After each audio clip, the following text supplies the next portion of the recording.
अश्वत्थामा महाभारत के एक प्रमुख पात्र हैं। वह गुरु द्रोणाचार्य और उनकी पत्नी कृपि के पुत्र थे। अश्वत्थामा को अमरत्व का वरदान प्राप्त था, जिसका उल्लेख महाभारत में कई स्थानों पर मिलता है। अश्वत्थामा का जन्म और शिक्षा। अश्वत्थामा का जन्म एक तपस्वी ब्राह्मण परिवार में हुआ था। उनके पिता द्रोणाचार्य कौरवों और पांडवों के गुरु थे। बचपन से ही अश्वत्थामा ने अपने पिता से धनुर्विद्या और शस्त्र विद्या की शिक्षा प्राप्त की। वह एक महान योद्धा थे और उनके पास कई दिव्य अस्त्र शस्त्र थे। जब अश्वत्थामा को यह ज्ञात हुआ कि उन्होंने पांडवों के बजाय उनके पुत्रों का वध किया है, तो वे अत्यंत दुखी हुए। परंतु उनका क्रोध तब भी शांत नहीं हुआ और उन्होंने ब्रह्मास्त्र का प्रयोग किया। अर्जुन ने भी ब्रह्मास्त्र का प्रयोग किया, परंतु महर्षि वेदव्यास ने दोनों को इसे वापस लेने का आदेश दिया।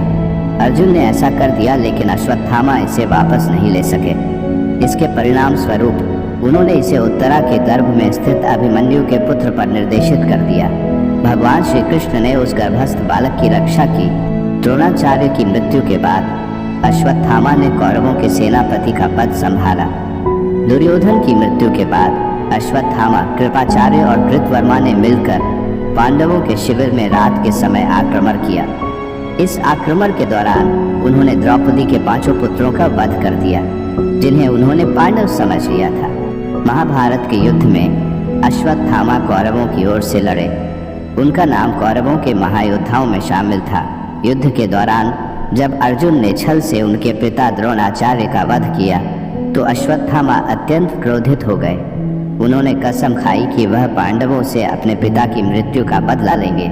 लेकिन इस अधर्म के कारण अश्वत्थामा को श्राप मिला कि वह युगों युगों तक पृथ्वी पर भटकते रहेंगे, बिना किसी के संपर्क में आए।